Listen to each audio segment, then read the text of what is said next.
Ya lo tenemos a quien es el que va a presentar un libro y película documental, un género que a mí me gusta muchísimo. Se trata del documental en este caso, y ahora vamos a pedir que nos hable al respecto. Ya lo tenemos al director Miguel Monforte. Buenos días, Miguel, ¿cómo va todo? Hola Andrea, bueno, muy bien, muy feliz, gracias por este contacto. Estamos con Daniel y con Susana Fulco. Y bueno, también estamos expectantes de lo que fue el otro día la apertura del Festival de Cine. No sé qué te pareció. Estuvo la presentación y la posibilidad de ver restaurada una linda película de René Mujica, El hombre de la esquina rosada, basado en un cuento de Jorge Luis Borges. No sé si lo viste, ¿qué te pareció? Sí, bueno, en cuanto a la ceremonia era de esperar, obviamente en un año electoral, que bueno, las palabras políticas fluyeran del modo en que fluyó y además, bueno, la presencia de un candidato presidencial nada menos le puso, por lo que yo recuerdo, desde el año 96 hasta acá, si bien han venido también presidentes y presidentas, a veces para el festival, bueno, obviamente un marco absolutamente distinto, sobre todo porque el otro candidato quiere hacer desaparecer todo esto. Entonces, desde luego tuvo un condimento especial que va a ser, es histórico y por ahí ahora no nos damos cuenta. En cuanto a la película en sí, bueno, justamente yo estoy haciendo, soy el único en Mar del Plata que por ahí le interesa esto, una diplomatura sobre rescate y restauración de películas antiguas. Esto no es solo películas, sino sobre material audiovisual en general. Lo que pasa es que, bueno, el rescate del cine es lo más eh, marketinero, pero también hay que ver qué nos está pasando con los VHS, con los DVD, con el material digital, porque todo eso en realidad siempre está en proceso de estropearse o de perderse.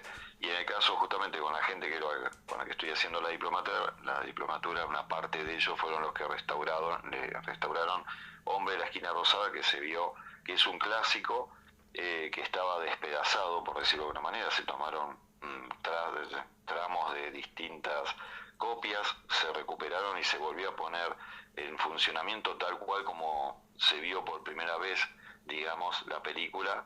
Y eso es importante, yo lo rescato, no es, a veces alguien dice, bueno, ¿para qué sirve esto? En realidad es obviamente un rescate patrimonial, pero también esa película vuelve al mercado. Desde luego hay que ver de quién son los derechos, etcétera, etcétera, y se restaura exactamente como se dio la primera vez. No es hacer un trabajo de digitalización para mejorarla, sino que hay que dejarla tal cual el director la proyectó por primera vez. Eso es lo que se habla de restauración. Había sido presentada en Cannes, ahora está siendo presentada acá en Mar del Plata y empieza un circuito nuevo, es decir, se recupera no solo una joya del patrimonio audiovisual, sino que se puede volver en algún caso a poner otra vez en funcionamiento dentro del mercado. Eso es lo que hay que comprender. Hay inclusive plataformas que compran películas de este tipo y digo esto para comparar. Hoy una película nacional de promedio está saliendo unos 200 millones de pesos. Esta restauración debe haber salido 4 o 6 millones de pesos. Y tenemos otra vez una película para volver a ver. Digo, a veces la restauración no es un gasto, sino justamente una gran inversión. Y No, hago el además, paréntesis para seguir hablando de otra cosa. no, y además una calidad increíble. Lo que vimos, la verdad que estaba una calidad impecable. Y además resucitando, pues, trayéndolos en este caso a nuestros actores, a la vida prácticamente. Vimos una Susana Campos increíble, una belleza única, por supuesto. Y tranquilamente la película parecía una producción de Tarantino. Si lo ve Tarantino, te lo copia, Sí, tranquilo. una superproducción, sí, sí, además, ¿no? Sí, sí, extraordinario. Bien, Sí. entonces. Bueno, hablemos. ¿Qué se viene para este festival? ¿Libro, película? Cómo nos preparamos? Sí, la verdad es muy contento. Es la primera vez que, bueno, alguien puede presentar un libro sobre un tema y una película sobre otro tema dentro del festival y me tocó a mí, digamos, después de muchos años de trabajo. No digo tuve la suerte, sino que justamente me parece que la coronación de estar trabajando y de estar durante mucho tiempo también uno haciendo las cosas con un objetivo claro que no es llegar al festival, sino tratar de trabajar lo más seriamente posible. Y tenemos un libro que hemos coescrito junto con Julio Nebelev, que es Mar del Plata, es cine, Se trata sobre la historia del audiovisual en nuestra ciudad, del cine y los medios audiovisuales en nuestra ciudad, que tiene una muy rica historia, y vamos a estar presentando ese libro mañana domingo a las 2 de la tarde en el espacio Chauvin, que es donde serán las charlas y presentaciones de libros. Y trata, como decía, desde una investigación que reúne alrededor de 270 películas de medios y largometrajes.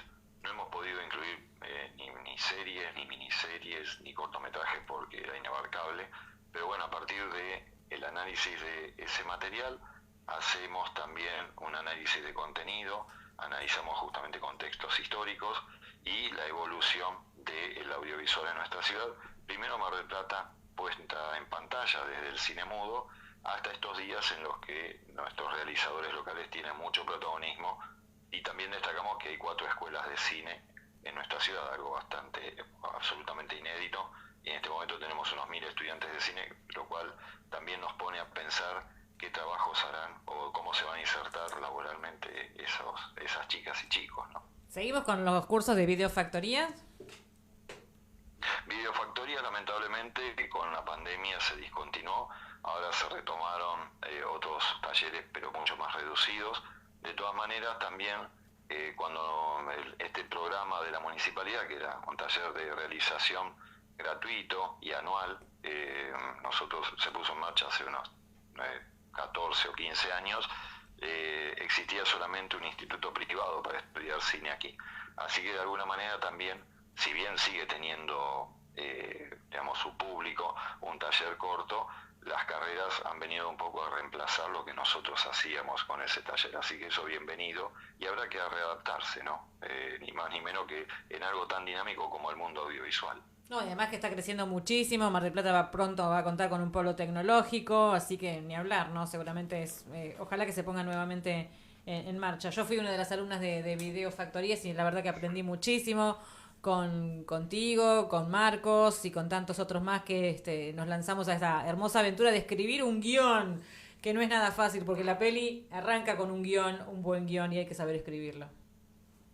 Así es, sí, siempre nos gratifica eso, porque bueno, mucho de la gente que pasó no solo nos comenta eso, algo aprendió, sino que también otros se han metido en el mercado laboral dentro de lo poco o mucho que hay para hacer en Mar del Plata, pero bueno, ha fluido también eso, lo que uno quiere, que la gente aprenda y a su vez, como siempre decimos, haga pasillo, haga contactos después del taller, que siga progresando, ¿no? Y eso ha sucedido, por suerte. Sí, además, bueno, los conocimientos técnicos también que nos has brindado, la parte práctica, fue muy, muy, muy lindo. Así que bueno, espero que esa experiencia se vuelva a repetir, porque no todos pueden pagar escuelas de cine, pues son privadas, así que por ahí no pueden acceder, pero bueno, un lindo programa que se restablezca sería genial.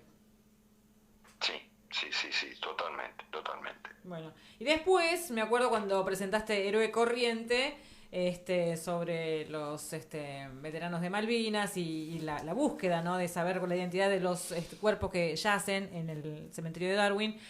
Cuando vi Héroe Corriente, dije, esto tiene que ser visto masivamente, seguramente va a llegar a muchos lugares, y llegó realmente, ¿no? Y ahora llega una nueva producción.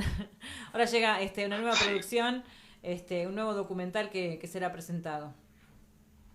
Así es, sí. Es sobre la misma temática, pero obviamente no es una continuación, sino que es algo nuevo. En Héroe Corriente, como vos también y muy bien mencionás, Andrea, ahí mostrábamos la necesidad de una mamá, de Elma Peloso, de saber cuál era la tumba de su hijo en Malvinas para cerrar su duelo, para no esperarlo, como le había sucedido a esos padres y madres que durante casi 40 años estuvieron ansiosos de saber cuál era la tumba, o si realmente sus hijos no estaban vivos, al no saber qué había sucedido con ellos, porque en el cementerio de Darwin no lo encontraban, solamente estaban esas cientos de placas que decían soldado argentino solo conocido por Dios, y había otros con nombre, pero no eran sus hijos.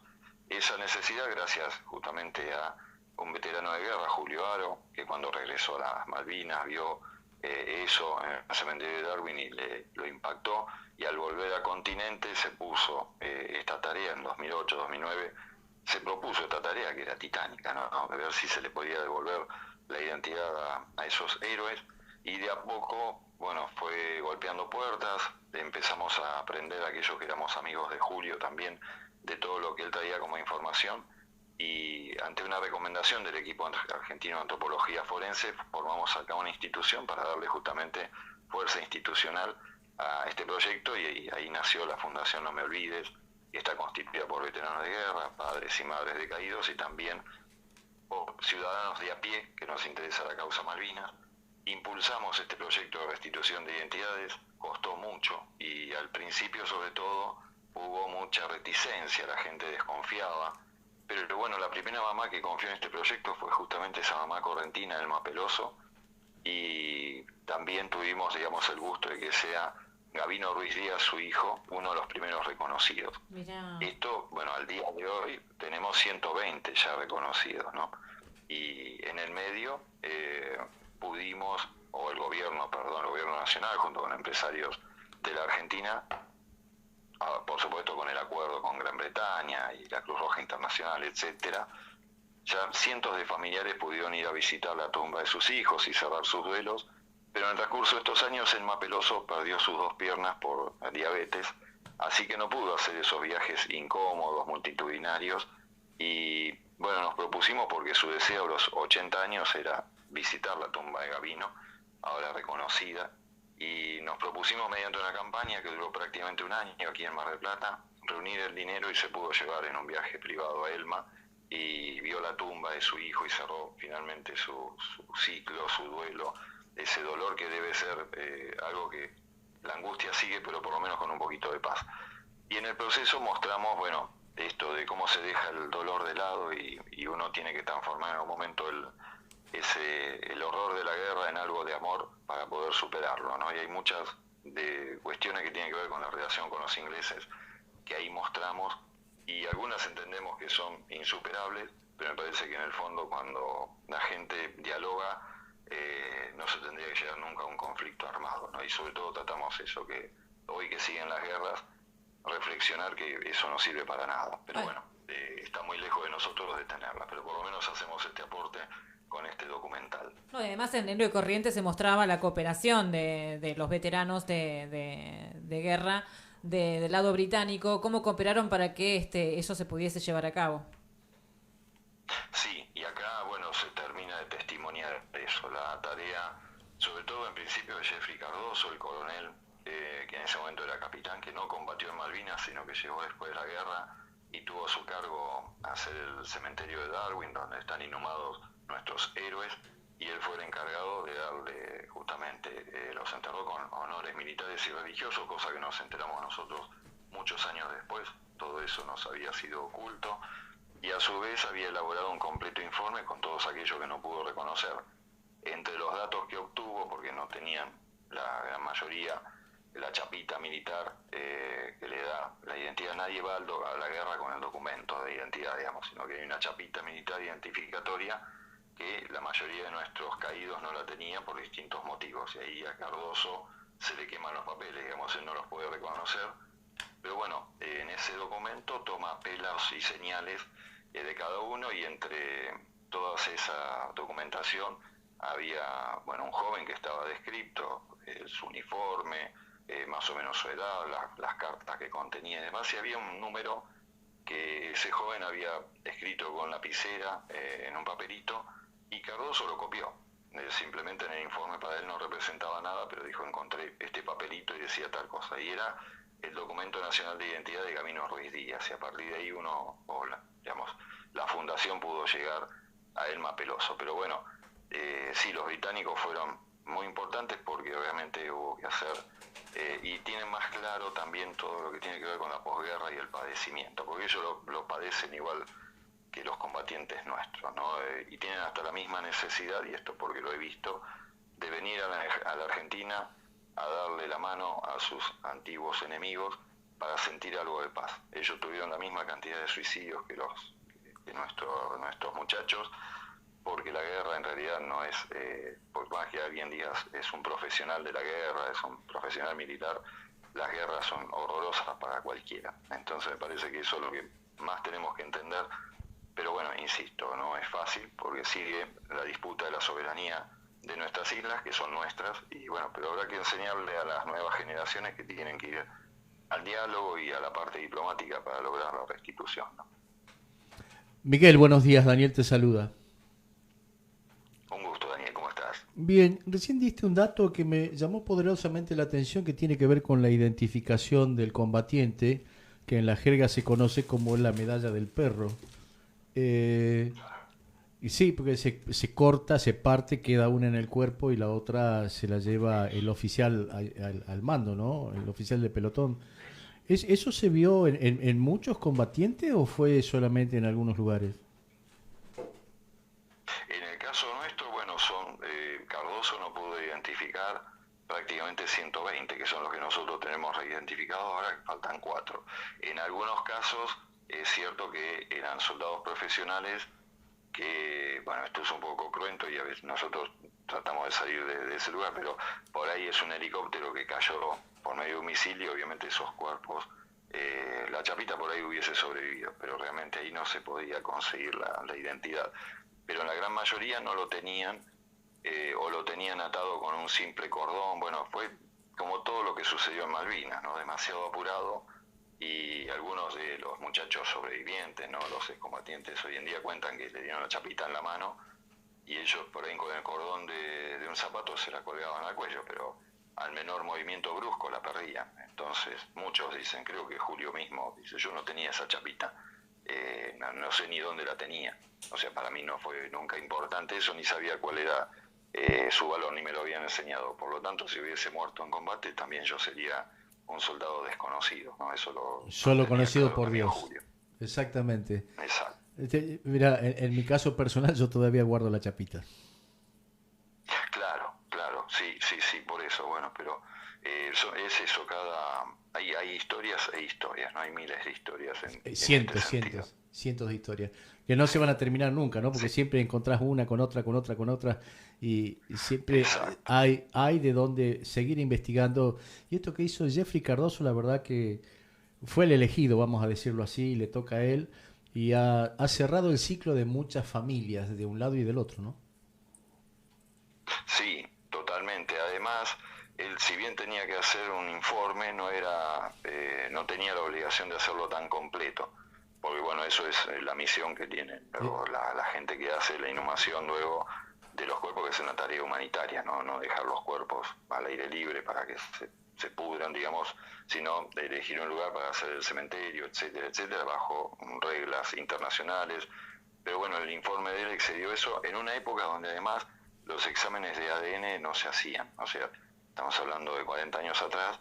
Hoy uno dice, bueno, se puede hacer, pero en esa época él no estaba seguro para qué recogía tantos datos. Sentía la necesidad de hacerlo por si en algún momento eso era útil, y sí, con el tiempo, con una muestra de sangre de los familiares, que tiene que ser padre o madre, porque si no, no da exactamente, o hermano, y una muestra ósea de los restos de Malvinas, bueno, se compatibilizan y ahí aparece el ADN exacto.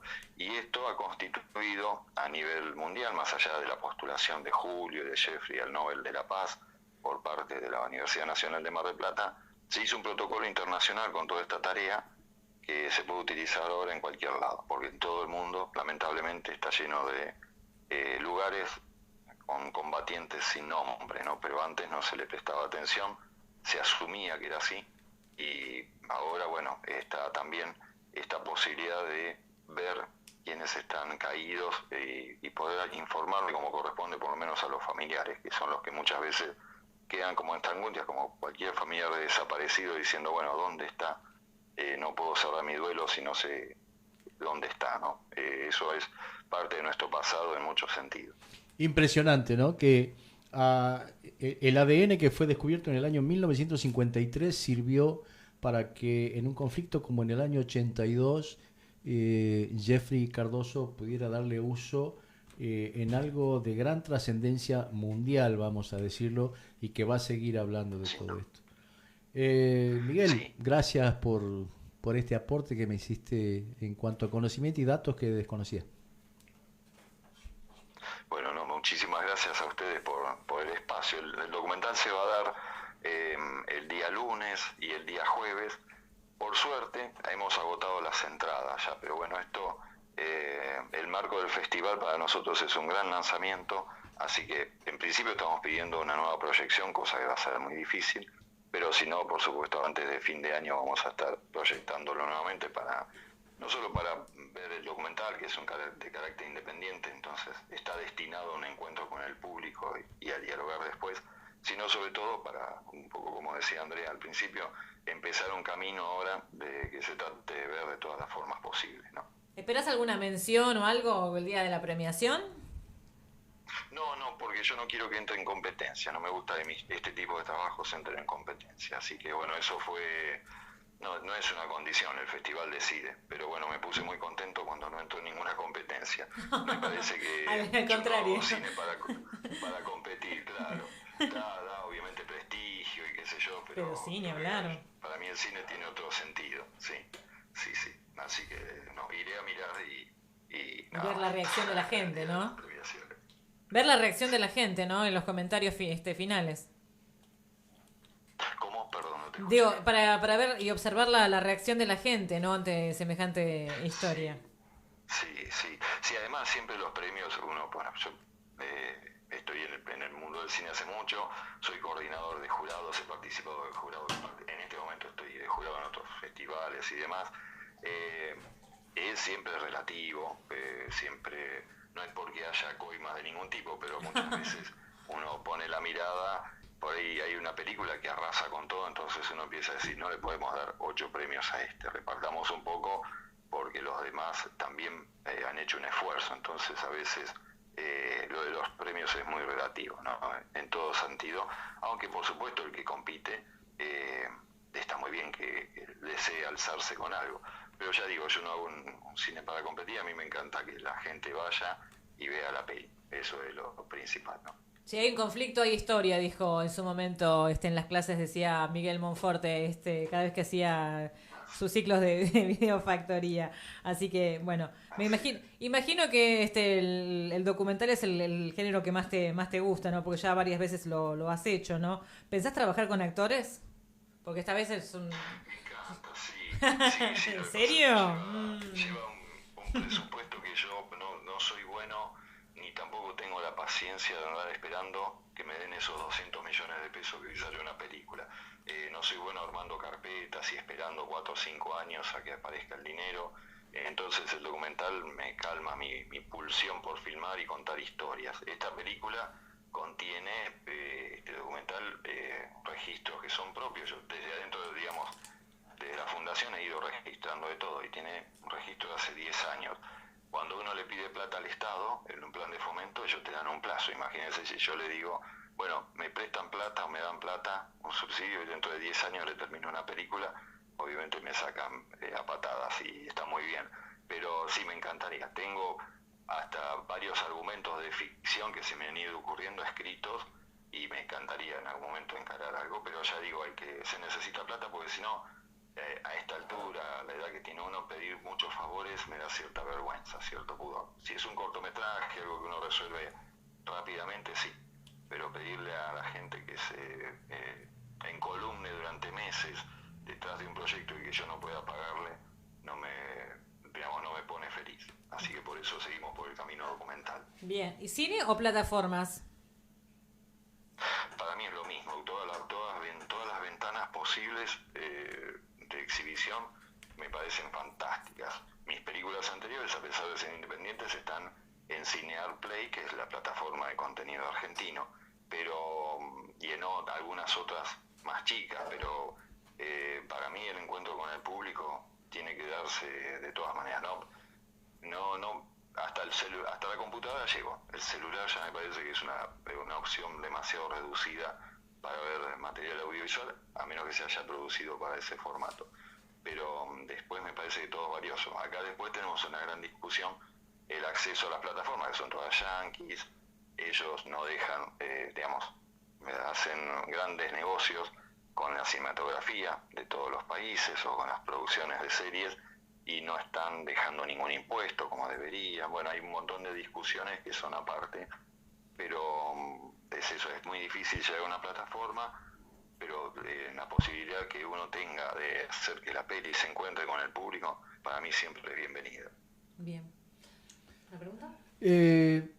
La última pregunta, que tiene que ver con la producción. ¿Nunca se te ocurrió hacer algo sobre espionaje durante la guerra? No, porque yo empecé hace mucho con el tema de la guerra de Malvinas, en el año 93, a 10, o sea, empecé en 91. En 93, a 9 años de la guerra, que todavía estaba la desmalvinización, los muchachos tenían prohibido hablar, trajo muchas dificultades el documental ese, no le gustó a los militares, todavía estaba muy, muy cercano el tema de la dictadura, y yo empecé ahí e hice 4 o 5 trabajos que tenían que ver con la posguerra reciente y abordando la guerra. Y con los años me aboqué más a la posguerra y lo que tuviese que ver más con dejar de lado la parte bélica, pero porque yo ya la había trabajado. Y si bien aparece cada vez más material interesante, de hecho hay materiales interesantes hechos por marplatenses acerca de la guerra de Malvinas, y me he enterado de un montón de cosas, siempre, digamos que para ir corroborando datos, siempre llegan cosas, ¿no?, trascendidos y alguna información. Es muy difícil porque, bueno, siempre se tocan zonas sensibles, pero por ejemplo en este momento hay creo que ya está subido a YouTube o alguna de estas accesos públicos, un trabajo documental también marplatense, que se llama Está todo arreglado, tiene un subtítulo en Navajadas que tiene la palabra Malvinas, que bueno, lo llevó adelante Patricia Silva, una periodista de aquí, donde militares de más de 80 años de edad cuentan algunas cosas que ellos ya tienen necesidad de contar, que en realidad fuimos a la guerra por un error. Y es muy interesante ver esta parte nueva, más allá de todas hay otras que pueden ser de espionaje y demás cosas que se develan, pero esta investigación es muy interesante porque aparece la figura de Galtieri como un tipo muy engañado.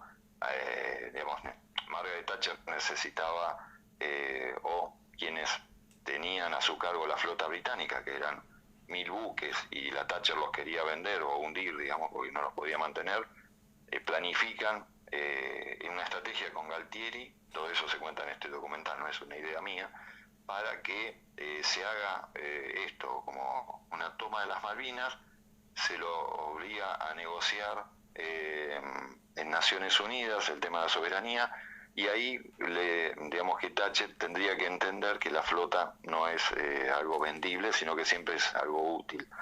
Pero bueno, y la idea era que apenas se ponga en campaña, digamos, toda la parte de tratativas en Naciones Unidas, la Argentina se retiraba sus tropas. Pero bueno, aparentemente hay desinformación y, digamos, todo el tiempo Galtieri decía que estaba todo arreglado, ¿no? Inclusive a los militares que le decían, bueno, pero hay que planificar la toma y la defensa. Y él le decía, no, la defensa no, porque está todo arreglado.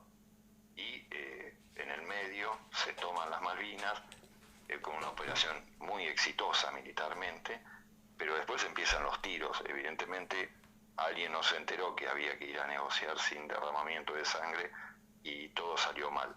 Pero eso está muy bien contado, ya digo, en este documental, que creo que ya está subido, y se llama así, Está todo arreglado, y tiene una bajada que incluye la palabra Malvinas. Y es una investigación de una periodista de aquí, de Patricia Silva, y me parece que también eso empieza, digamos, a suceder, que hay mucho material sobre Malvinas que sigue dando vueltas, y bueno, todo va formando parte de nuestra historia, ¿no? Exactamente. Andrea. No, simplemente agradecerte por este tiempo. Bueno, entonces el domingo a las 14 horas en Showin, entonces presentás Mar del Plata de Cine. Lunes y jueves la proyección de Elma Peloso, del documental tuyo sobre Elma Peloso. ¿En qué horario y dónde? A las 7 de la tarde. A las 7 de la tarde, y ya digo, están agotadas las entradas, pero bueno, vamos a intentar ver si el festival nos da otra fecha. Por supuesto, estaríamos ahí avisando. ¿En qué y sala? si no, haremos una presentación antes de fin de año. ¿En qué sala? Esto siempre es en Chauvin. En Chauvin. que es una sala muy bonita, muy bien equipada, Sí. pero también es de poca capacidad, con lo cual eso hace que las entradas se agoten rápidamente, para y mi no- película como para cualquier otra. No nos van a dejar entrar, porque en Chauvin nunca nos dejan entrar a nosotros. En Chauvin.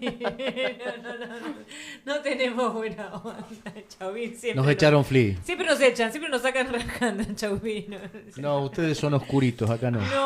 No somos, no tenemos pedigree. ¿Quiénes son? No, los Nuestro morochos, apellido no es francés, ¿viste? Entonces nos echan. Porque no es Chauvin, es Chauvin. Chauvin.